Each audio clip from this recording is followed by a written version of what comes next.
Hi everyone, P block elements हम लोग पढ़ रहे थे। ग्रुप 13 जनरल कैरेक्टरिस्टिक्स पढ़ रहे थे हम लोग, और वो समाप्त हो चुका था। लास्ट लेक्चर में जो हम लोग ऑक्सीडेशन स्टेट वगैरह को काफ़ी डिटेल में एक्सप्लेन किए थे। आज के इस लेक्चर में जो है हम लोग उसके आगे बढ़ते हुए nature of bonding, nature of bonding, किस प्रकार का बॉन्ड बना सकते हैं या ग्रुप 13 के एलिमेंट्स, उसके बारे में हम लोग देखते हैं। इसके पहले जो जनरल कैरेक्टरिस्टिक्स पढ़ा हमने ग्रुप 13 एलिमेंट्स का, उसमें हम लोग क्या देखे, बोरोन तो चलो प्योर नॉन मेटल है। इसके अलावे जो एलिमेंट्स हैं एल्यूमिनियम, गैलियम, इंडियम और थैलियम, ऐसा, तो ये बाकी तो मेटल्स की कैटेगरी में आ जाते हैं। नेचर ऑफ बॉन्डिंग की यदि हम लोग बात करेंगे तो दो प्रकार का जो मेन बॉन्डिंग होता है, कोवलेंट बॉन्डिंग और आयनिक बॉन्डिंग, ये दो प्रकार के बॉन्डिंग। तो बोरोन चलो प्योर नॉन मेटल है तो इसका कोवलेंट बॉन्डिंग होगा, कोई दिक्कत नहीं है।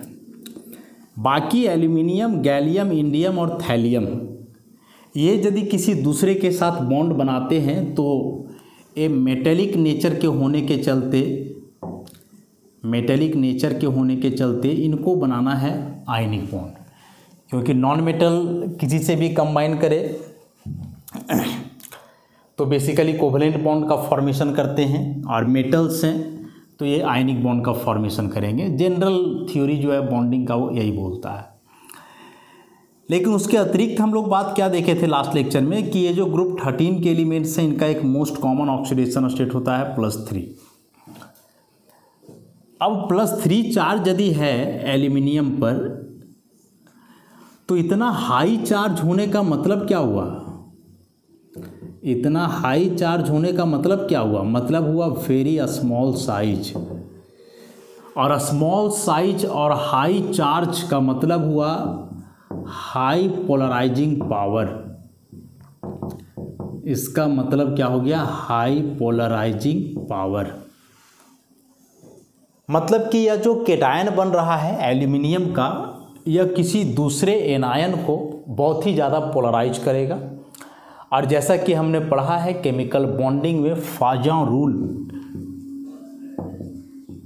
इस रूल में हम लोग पढ़े थे कि यदि कोई cation small size high charge वाला हो तो पोलराइजिंग पावर उसका ज़्यादा होगा, और हाई पोलराइजिंग पावर के कारण वह कंपाउंड में कोवलेंट कैरेक्टर को लाएगा। तो उस हिसाब से एल्यूमिनियम का भी जो कंपाउंड यहाँ बनना है वह कोवलेंट नेचर का होगा प्रीडोमिनेंटली। तो एल्यूमिनियम का कंपाउंड जैसे AlCl3 है, Al2O3 है, तो ये मेनली कोवलेंट नेचर के होंगे, मतलब इनमें कोवलेंट कैरेक्टर ज़्यादा होगा आयनिक कैरेक्टर के तुलना में। जबकि बोरोन वाला में जो है लगभग कोवलेंट ही होगा, आयनिक बहुत कम होगा। और इसमें कोवलेंट आयनिक कंपेरेबल में भी कोवलेंट थोड़ा सा जो है अधिक हो जाएगा, और रीजन इसका यही है। ट्राई पॉजिटिव आयन है, हाई चार्ज है, स्मॉल साइज है, उसके चलते पोलराइजिंग पावर इसका काफ़ी ज़्यादा होगा, एनायन को पोलराइज कर देगा। और यदि ऐसा हुआ तो कंपाउंड में कौन सा कैरेक्टर इंड्यूस हो जाना है? कोवलेंट। लेकिन यह कोवलेंट कैरेक्टर जो है मेनली होगा जब ये सॉलिड फॉर्म में रहेंगे, तब सॉलिड स्टेट में। जैसे ही इन सब्सटेंस को आप वाटर में डिजॉल्व करोगे तो वाटर में डिजॉल्व करने के बाद ये आयन में फर्निश हो जाते हैं, ऐसे। अब यदि कोई कंपाउंड वाटर में डिजॉल्व करने के बाद आयन में फर्निश हो रहा है, इसका सिंपली मतलब हो गया कि वह आयनिक नेचर का है। तो एक फाजॉन रूल से हम लोग चल रहे हैं, तो बोल रहा है कोवलेंट नेचर, वाटर में डिजॉल्व करके देख रहे हैं तो आयनिक नेचर, तो है क्या? तो होगा तो दोनों कैरेक्टर, दोनों में ज़्यादा क्या होगा? तो कोवलेंट। तो फिर आयन में कैसे फर्निश हो गया? यदि कोवलेंट कैरेक्टर ज़्यादा है इस कंपाउंड में, then why it dissociates into ions when dissolved in water, कि वाटर में डिजॉल्व करने के बाद फिर यह आयनों में कैसे टूट रहा है। तो इसके लिए हमने क्या कंसेप्ट पढ़ा था कि यदि यहाँ AlCl3 है तो यहाँ एल्यूमिनियम का जो बॉन्डिंग है Cl- के साथ, तो इसको यहाँ जो एनर्जी चेंज हुआ उसको हम लोग लैटिस इंथैल्पी बोलते हैं। लेकिन यही जब वाटर में डिजॉल्व होगा तो वहाँ जा कर के इस एल्यूमिनियम का बॉन्ड बनेगा वाटर के साथ, और यहाँ जो एनर्जी चेंज करेगा वह हाइड्रेशन इंथैल्पी कहलाएगा। हाइड्रेशन इंथैल्पी कहलाएगा।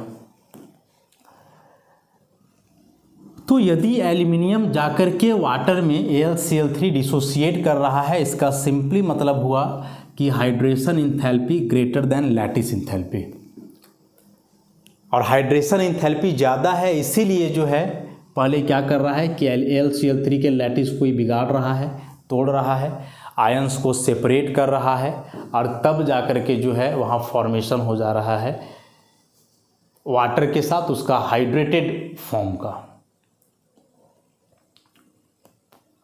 समझ रहे हो मेन बात है क्या सो?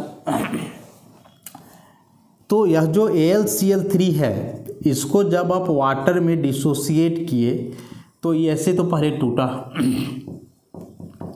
और ये बगल में हम लोग लिखते हैं एक्वस। अब एल्यूमिनियम जो है वाटर के साथ कंबाइन करके कॉम्प्लेक्स कंपाउंड बनाता है, AlH2O का होल 6 पर 3+, ऐसा एक कॉम्प्लेक्स कंपाउंड का फॉर्मेशन होता है इसका।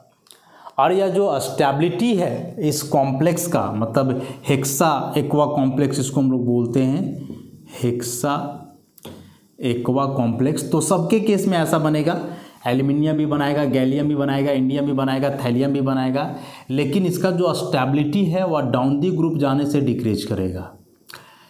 क्यों डिक्रीज करेगा डाउन दी ग्रुप जाने से? तो लास्ट लेक्चर में ऑक्सीडेशन स्टेट पे काफ़ी चर्चा किया था हमने, और उसमें देखे थे कि इन एलिमेंट्स का +3 के अलावे +1 भी ऑक्सीडेशन स्टेट होता है इन तीनों का, और उसमें से थैलियम के लिए +1 ही ज़्यादा स्टेबल है, बाकी सब के लिए तो +3 ज़्यादा स्टेबल होता है।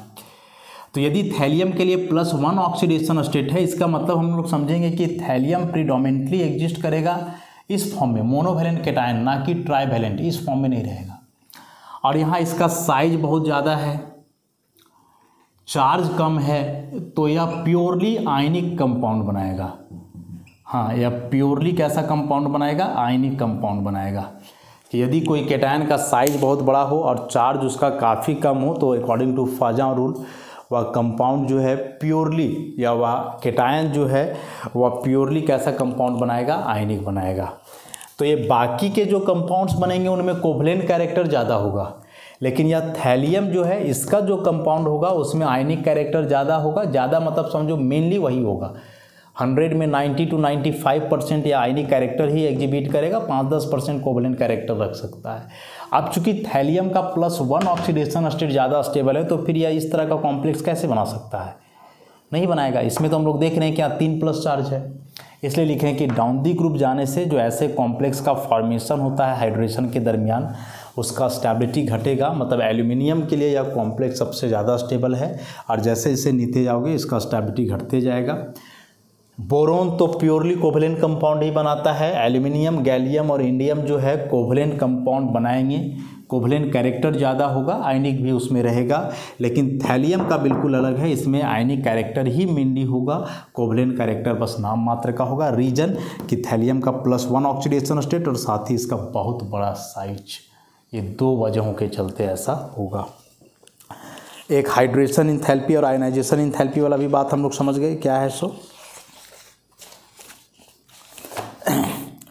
अब हम लोग आते हैं इसमें केमिकल रिएक्टिविटी में, ग्रुप 13 एलिमेंट्स का केमिकल रिएक्टिविटी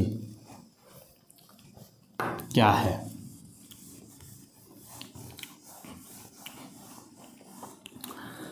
तो देखो, चूंकि ये जो ग्रुप 13 एलिमेंट है ये बीच में है, बीच में है मतलब कि पीरियोडिक टेबल के एकदम राइट साइड में नहीं है, क्योंकि पीरियोडिक टेबल के एकदम राइट साइड में जो हैं वे प्योरली नॉन मेटल हैं, नॉन मेटेलिक नेचर के हैं। और नॉन मेटेलिक नेचर के हैं मतलब उनका इलेक्ट्रॉन गेन करने का टेंडेंसी बहुत ज़्यादा है, एनायन बनाने का टेंडेंसी बहुत अधिक है, तो उनका रिएक्टिविटी ज़्यादा होगा। ग्रुप 13 वाले ना तो एकदम बाएं साइड हैं एकदम लेफ्ट साइड होते ग्रुप 1 2 के जैसा, तो उनमें मेटेलिक कैरेक्टर बहुत ज़्यादा होता। और मेटेलिक कैरेक्टर बहुत ज़्यादा होता कहने का मतलब कि वे आसानी से केटायन बना लेते, फिर भी रिएक्टिविटी ज़्यादा हो जाता। तो पीरियोडिक टेबल में जो एलिमेंट एकदम लेफ्ट या एकदम राइट हैं वे हमेशा ज़्यादा रिएक्टिव होंगे। एकदम लेफ्ट वाले मेटेलिक नेचर एग्जिबिट करेंगे तो केटायन बनाने का टेंडेंसी उनका बहुत ज़्यादा होगा। एकदम राइट वाले नॉन मेटेलिक कैरेक्टर एग्जिबिट करेंगे तो उनका एनायन बनाने का टेंडेंसी ज़्यादा होगा। अब यह ग्रुप 13 बीच में आ जाता है, ना तो पीरियोडिक टेबल के एकदम लेफ्ट है ना तो एकदम राइट है, इसलिए इसका रिएक्टिविटी इंटरमीडिएट रेंज का होता है। ये बहुत हाईली रिएक्टिव भी नहीं होते हैं और एकदम लिस्ट रिएक्टिव वाला बात हो ऐसा भी नहीं है, बीच वाले हैं। तो उसमें से अब सबसे पहले हम लोग बात करते हैं reaction with air. Reaction with air,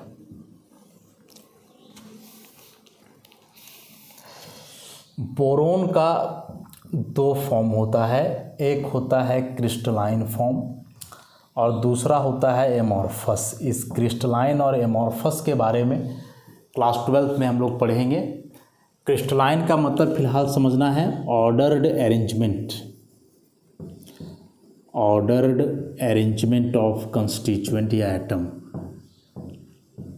कि बोरोन का क्रिस्टल है और यदि उस क्रिस्टल में उसके एटम का एक क्रमबद्ध तरीके से सजावट है, एक ऑर्डर्ड अरेंजमेंट है, तो उसको क्रिस्टलाइन बोरोन बोला जाएगा। और यदि पार्टिकल का अरेंजमेंट इर्रेगुलर है, इर्रेगुलर अरेंजमेंट है, तो फिर उसको हम लोग एमॉर्फस बोरोन के नाम से जानेंगे। अब बोल रहा है कि बोरोन का जो एमॉर्फस फॉर्म है ये बहुत ज़्यादा रिएक्टिव होता है, वेरी रिएक्टिव। क्रिस्टलाइन वाला उतना रिएक्टिव नहीं है, ये बहुत ज़्यादा रिएक्टिव होता है, इसलिए ऑक्सीजन से कंबाइन करता है, एयर से कंबाइन करता है।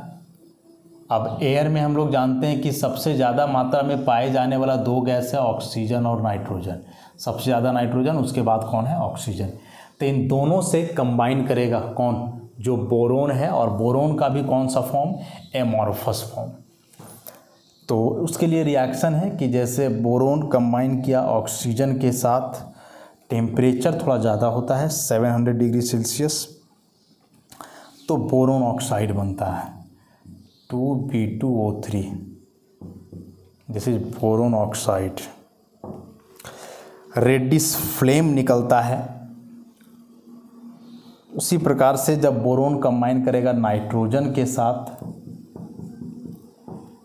यही टेम्परेचर होगा तो बोरोन नाइट्राइड बनता है, दिस इज बोरोन नाइट्राइड। अलग अलग कंबाइन नहीं करेगा, आपको क्या करना है कि बोरोन को जलाना है एयर के साथ 700 डिग्री सेल्सियस पे। तो एयर में तो मुख्यतः ये 2 गैसेस हैं, नाइट्रोजन और ऑक्सीजन। तो यही दोनों गैसों के साथ मिल करके जो है यह एक बार बोरोन ऑक्साइड बनाएगा, एक बार बोरोन नाइट्राइड बनाएगा। यहाँ बोरोन का ऑक्सीडेशन स्टेट +3 है, देखो बोरोन का चार्ज +3, ऑक्सीजन का चार्ज -2, इसको ऐसे करोगे तो फॉर्मूला बन जाएगा B2O3। बोरोन नाइट्राइड की बात करेंगे तो बोरोन पे तो +3 होता ही है, नाइट्रोजन पे भी -3 हो जाएगा, तो यहाँ सेम है तो मल्टीप्लाई करोगे तो B3N3, या इसी को सिंपलेस्ट लिखोगे तो Bn हो जाएगा। फॉर्मूला कैसे लिखा गया समझ रहे हो? तो जैसे ही बोरोन का एमॉर्फस फॉर्म को आप एयर में जलाओगे एक हाई टेम्परेचर पे, तो जो फ्लेम इसका होगा, मतलब जब ये बोरोन जलेगा तो जलने के दरमियान इसका रेडिश फ्लेम निकलेगा, हल्का लाल लाल टाइप का फ्लेम, और ऑक्सीजन से कंबाइन करके या बोरोन ऑक्साइड का फॉर्मेशन करेगा, जबकि नाइट्रोजन से कंबाइन करके बोरोन नाइट्राइड का फॉर्मेशन करेगा। बाकी के भी कुछ यही हाल हैं। बाकी के जो एलिमेंट हैं एल्युमिनियम, गैलियम, इंडियम, ये सब भी जो है कुछ हद तक ऑक्सीजन से कंबाइन करते हैं। लेकिन एल्युमिनियम के बारे में बोला जाता है कि एल्युमिनियम जो प्योर ड्राई एयर है उसके साथ कंबाइन नहीं करता है। एल्युमिनियम जो है वह प्योर और ड्राई एयर मतलब मॉइस्चर नहीं होना चाहिए एयर में, तो उसके साथ जो है वह जनरली कंबाइन नहीं करता है। लेकिन रिएक्शन सिमिलर ही हैं सब में। जैसे 4Al + 3O2, लेकिन ये ऑक्सीजन इम्प्योर एयर वाला है, प्योर एयर नहीं, मॉइस्चर वगैरह मिला होगा। हीट करने पे बनेगा 2Al2O3 एल्यूमिनियम ऑक्साइड जो वाइट होता है। उसी प्रकार से गैलियम का कम्बिनेशन दिखाओगे 4Ga + 3O2, तो यहाँ भी वही कहानी है 2Ga2O3 गैलियम ऑक्साइड, ये भी वाइट ही होता है। और एक लास्ट में है इंडियम + 3O2 हीट, तो यह भी इंडियम ऑक्साइड बनाएगा, कलर इसका येलो होता है। थैलियम का कहानी नहीं कहेंगे हम लोग, क्योंकि थैलियम हम लोग जानते हैं +1 ऑक्सीडेशन स्टेट में ही ज़्यादा स्टेबल होता है, तो यह ऐसे नॉर्मली ऑक्साइड नहीं बनाएगा। और साथ ही साथ एक चीज़ हम लोग और देखे थे कि एक्सेप्शनली ही सही, लेकिन थैलियम का जो आयोनाइजेशन एनर्जी था वह एल्यूमिनियम वगैरह से कहीं ज़्यादा था। लास्ट क्लास में इस चीज़ को हम लोग देखे थे, आयोनाइजेशन एनर्जी के टर्म में एल्यूमिनियम से थोड़ा ज़्यादा था गैलियम का, फिर इंडियम का, और सबसे ज़्यादा था किसका, थैलियम का। तो इसका आयोनाइजेशन एनर्जी सबसे ज़्यादा है, तो इसके इलेक्ट्रॉन आसानी से नहीं निकल पाएंगे, इसलिए ऐसे आयन बनाने में समर्थ नहीं होगा, तो आगे या ऑक्साइड का भी फॉर्मेशन नहीं करेगा। मैंने ऐसे पूछा जा सकता है ना कि बाकी एलिमेंट तो ऑक्सीजन के साथ कंबाइन करके बड़ा आसानी से ऑक्साइड बना लिए, थैलियम क्यों नहीं? तो दो बात हम लोग बोलेंगे। पहला बात कि ऑक्सीजन के साथ जो बाकी एलिमेंट जुड़ रहे हैं वे +3 ऑक्सीडेशन स्टेट में है, सब में +3 ऑक्सीडेशन स्टेट है। थैलियम का +3 ऑक्सीडेशन स्टेट तो हो नहीं पाता है इनर्ट पेयर इफेक्ट के चलते। और दूसरा बात कि थैलियम एक इलेक्ट्रॉन भी लूज करने में हिचकिचाएगा, क्योंकि इसका आयोनाइजेशन एनर्जी बाकी के जो एलिमेंट्स हैं, मतलब एल्यूमिनियम, गैलियम और इंडियम, उन सबों के तुलना में ज़्यादा होता है। तो ऐसा बात हम लोग बोल सकते हैं एक्सप्लेनेशन के तौर पे। तो यह था एयर के साथ कम्बिनेशन। नेक्स्ट वाटर के साथ,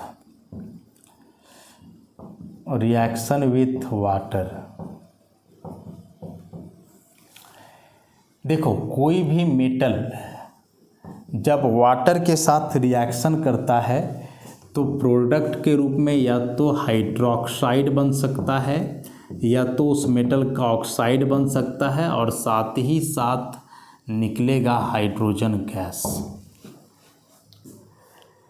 लेकिन यह सबके साथ नहीं होता है। वाटर के साथ हर एक मेटल कंबाइन नहीं करता है। वाटर के साथ कंबाइन करने के बाद या जो हाइड्रोजन गैस इवॉल्व होता है, इसके लिए कुछ कंडीशंस हैं, कुछ शर्त है कि कौन सा मेटल वाटर के साथ कंबाइन करने पर हाइड्रोजन गैस देगा। और वह शर्त क्या है, तो उसके लिए आप क्लास 12th में इलेक्ट्रोकेमिस्ट्री चैप्टर में पढ़ोगे एक टर्म, इलेक्ट्रोड पोटेंशियल। उस इलेक्ट्रोड पोटेंशियल के आधार पे ये सभी बातें हैं। तो उस हिसाब से ग्रुप 13 में जो एलिमेंट्स हैं, boron, aluminium, gallium, indium, thallium. Boron तो नॉन मेटल है, वाटर से डायरेक्ट कंबाइन करने से रहा, तो बच गए एल्यूमिनियम, गैलियम वगैरह।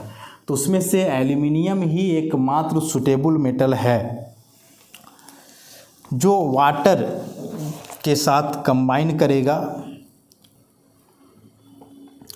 लेकिन वो भी बॉइलिंग वाटर होना चाहिए। नॉर्मल वाटर के साथ रिएक्शन नहीं होगा।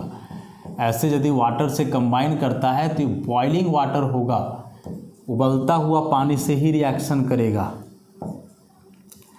एक हम लोग क्या जानते हैं, शुरू से पढ़ते आ रहे हैं कि सोडियम मेटल जो कि हाईली रिएक्टिव मेटल है, बहुत ज़्यादा अभिक्रियाशील है, ये नॉर्मल वाटर से कंबाइन कर जाता है, ठंडा पानी से भी कंबाइन कर जाएगा, और ये बनाता है सोडियम हाइड्रोक्साइड और हाइड्रोजन गैस प्लस एनर्जी।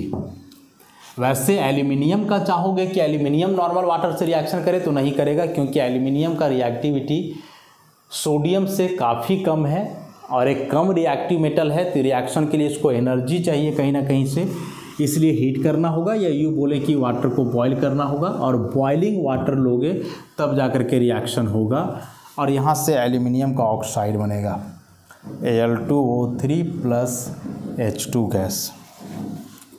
इसको बैलेंस कर दोगे, यहाँ 2 ले लोगे, यहाँ 3 ले लोगे, तो ये 3H2 हो जाएगा। ऐसा समझ गए बात को? तो इसको याद रखना, बहुत इम्पॉर्टेंट बात है। एल्युमिनियम वाटर से रिएक्शन करेगा, नॉर्मल वाटर से भी नहीं, ठंडा पानी से भी नहीं, तो कौन सा वाटर से रिएक्शन करेगा? बॉइलिंग वाटर से, उबलता हुआ पानी से। टेम्परेचर ज़्यादा होना चाहिए, उबलता हुआ पानी में 100 डिग्री सेल्सियस से ज़्यादा ही रहेगा। और क्यों? क्योंकि एल्युमिनियम का रिएक्टिविटी काफ़ी कम है। बाकी के जो रिएक्टिव मेटल्स हैं, सोडियम, पोटासियम, लिथियम वगैरह, वे तो डायरेक्टली कंबाइन कर जाएंगे हाईली रिएक्टिव होने के चलते। और इस सब का बेहतर एक्सप्लेनेशन हम लोग देते हैं इलेक्ट्रोड पोटेंशियल के आधार पे। जो अभी नहीं समझ पाओगे तो इसको जब पढ़ेंगे क्लास 12th में चैप्टर हम लोग इलेक्ट्रोकेमिस्ट्री, उस दरमियान इसके बारे में जानेंगे।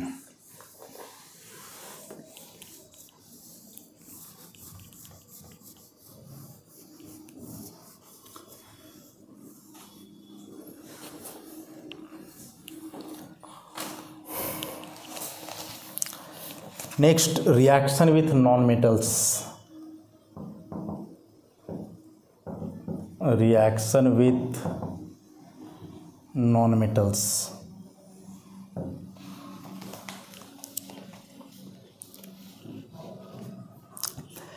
तो बोल रहा है कि जो ग्रुप 13 के एलिमेंट हैं वे कंबाइन कर सकते हैं ऑक्सीजन के साथ, तो बनाएंगे ऑक्साइड। कंबाइन कर सकते हैं नाइट्रोजन के साथ, तो बनाएंगे नाइट्राइड। कंबाइन कर सकते हैं हैलोजन के साथ, तो बनाएंगे हैलाइड। कंबाइन कर सकते हैं कार्बन के साथ, तो बनाएंगे कार्बाइड। ऐसे तो ग्रुप 13 के एलिमेंट हम क्या बोले, बीच में है। ये ना तो बहुत ज़्यादा मेटेलिक नेचर के हैं, ना तो बहुत ज़्यादा नॉन मेटेलिक नेचर के। तो अपने से जो सुपीरियर नॉन मेटल है, अब ग्रुप 13 है, इसके बाद 14, 15, 16, 17 वाले एलिमेंट हैं।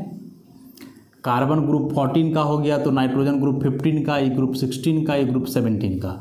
अब लेफ्ट टू राइट जाने से नॉन मेटेलिक कैरेक्टर बढ़ता है, तो इसका मतलब कि बोरोन फैमिली के जो एलिमेंट हैं लिस्ट नॉन मेटेलिक हैं, तो इससे ज़्यादा नॉन मेटेलिक नेचर के ये सभी हैं। तो इन सब के साथ रिएक्शन करके जो है ये मेटेलिक बिहेवियर शो करेंगे। और ऑक्सीजन है तो ऑक्साइड बनाएंगे, नाइट्रोजन है तो नाइट्राइड बनाएंगे, हैलोजन के साथ हैलाइड बनाएंगे, कार्बन के साथ कार्बाइड बनाएंगे। इसमें हम कारण क्या बताए कि ग्रुप 13 वाले एलिमेंट लेस इलेक्ट्रोनेगेटिव हैं, या बोला जाए मोर इलेक्ट्रोपॉजिटिव हैं, या ऐसे बोलो कि लेस नॉन मेटेलिक हैं, या इसी को उल्टा बोलेंगे मोर मेटेलिक हैं। तो यदि ये ज़्यादा मेटेलिक नेचर के हैं तो ये बाकी तो प्योर नॉन मेटल हैं, उनके साथ वे कंबाइन कर ही जाएंगे मेटल नॉन मेटल का जो होगा। तो जैसे बोरोन नाइट्रोजन से कंबाइन करे, देखे ही थे, तो बोरोन नाइट्राइड का फॉर्मेशन होगा।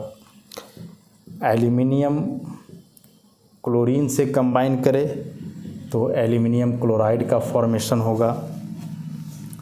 अगेन एल्युमिनियम ऑक्सीजन से कंबाइन करे तो एल्युमिनियम ऑक्साइड का फॉर्मेशन होगा।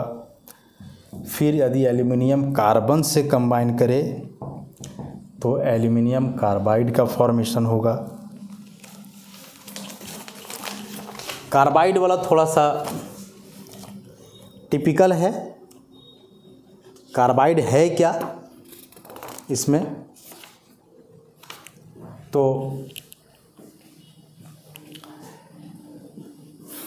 एल्युमिनियम का एटॉमिक नंबर 13, 2, 8 और 3 मेटेलिक नेचर का है।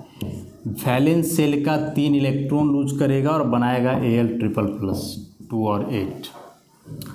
वापस अब यहाँ कार्बन जिसका एटॉमिक नंबर 6 है, 2 और 4, तो यह कार्बन यहाँ अपना ऑक्टेट पूरा करने के लिए क्या करेगा कि 4 इलेक्ट्रॉन को लेगा, तो ये बन जाएगा C4-, ये भी हो गया 2 और 8। मतलब यहाँ एल्युमिनियम प्योर मेटल के जैसा बिहेव किया और कार्बन प्योर नॉन मेटल के जैसा बिहेव किया। तो मेटल के जैसा होने के चलते यह वैलेंस इलेक्ट्रॉन लूज किया, ऑक्टेट को प्राप्त किया, केटायन बनाया। या नॉन मेटल था, इलेक्ट्रॉन गेन किया, एनायन बनाया, ऑक्टेट इसका भी मिल गया। अब इसको जोड़ोगे तो इलेक्ट्रॉन लॉस्ट और गेन शुड बी इक्वल। तो लूज कर रहा है 3 इलेक्ट्रॉन, गेन कर रहा है 4 इलेक्ट्रॉन, तो बैलेंस करने के लिए इसको 4 से गुना करो, इसको 3 से गुना करो, तो हो जाएगा 4 एल्युमिनियम आयन बन जाएंगे प्लस 3 कार्बाइड, तो बन गया ना भाई Al4C3।